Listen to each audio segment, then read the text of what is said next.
Hey, it's Ben here from Strength Factory and welcome to the latest episode of Factory Knowledge. This week, I'm going to talk to you about how to do an interval session out on the trails.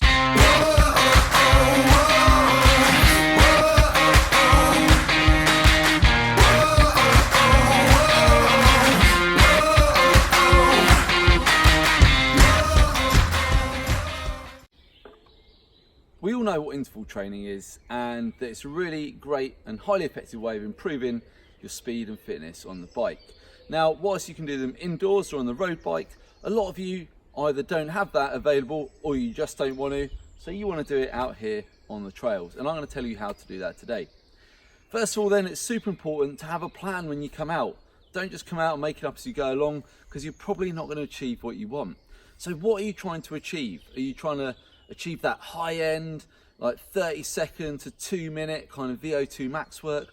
Or are we looking for longer grinds, you know, developing your threshold power for climbing and things like that? Alternatively, it might even be sprinting, which is going to be a different video coming up soon.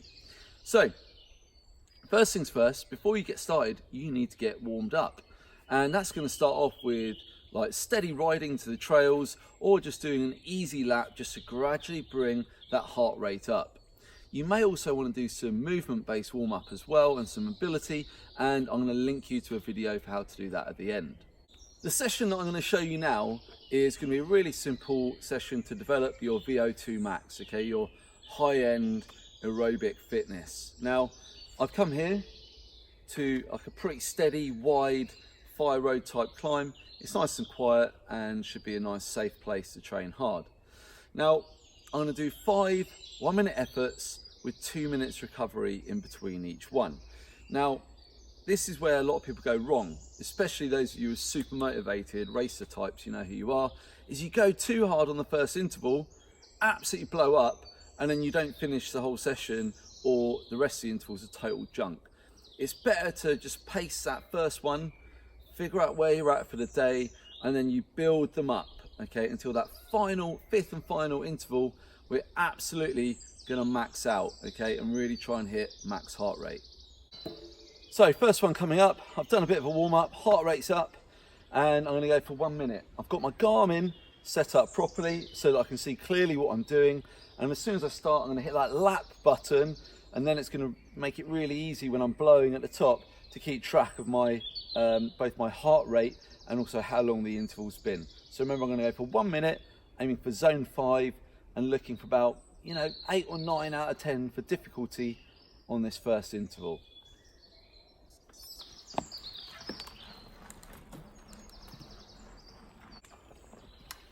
So that's the first one done.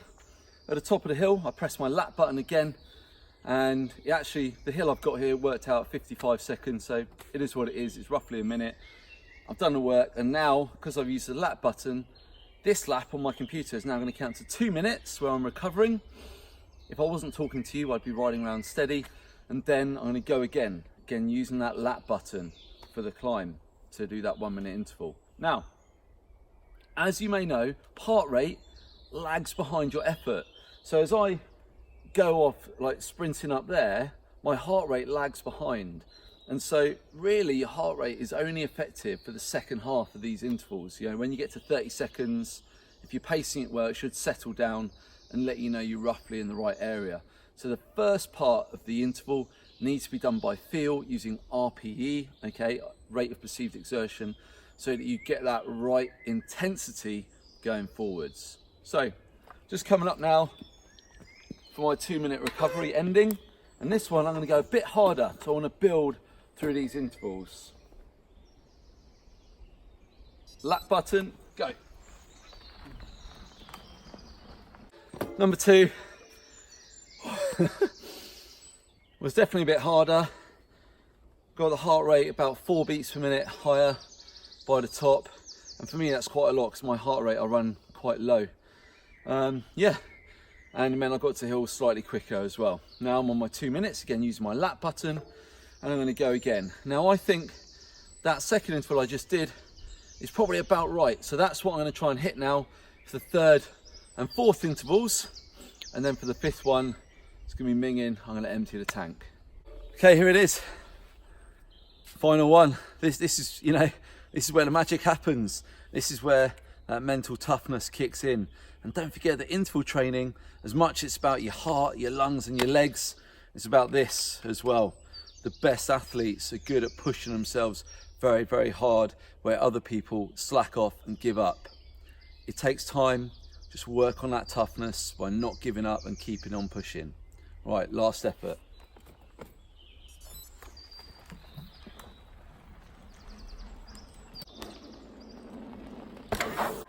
All done. 5 intervals, 1 minute's hard work, 2 minutes recovery, paced pretty effectively, and I was like 2 beats per minute off max heart rate by the end of that last one. Now, typically, you're going to do a bit more than that in a session, so now you maybe have a 5 or 10 minute recovery where, you know what, let's have some fun, the trails are dry, and then we're going to go and repeat that again using the same sort of principle. Now, because you've already done the first set, there may be a little fatigue, but not too much, but you should also really then know how hard you can go today and how hard to push on your interval session. The last thing I'll say then about running a session outdoors like this is, yeah, make sure you take the time to do a proper cool down, okay? You don't want to do the last interval screaming down the drive into the garage, okay? And then finish with your heart rate up here. You need to just spin down 10-15 minutes, and that's going to help to start the recovery process and mean that you're fresher for your next ride. And you know what, the older you get, the more important that is. So hopefully you enjoyed that. It's really quite simple, but just getting the little details right will really help to improve your results that you get from interval training. If you've got any questions, leave them in the comments. Share this with your training buddies, and watch out on the end of the video for some links to your warm-up video and a few other bits and bobs.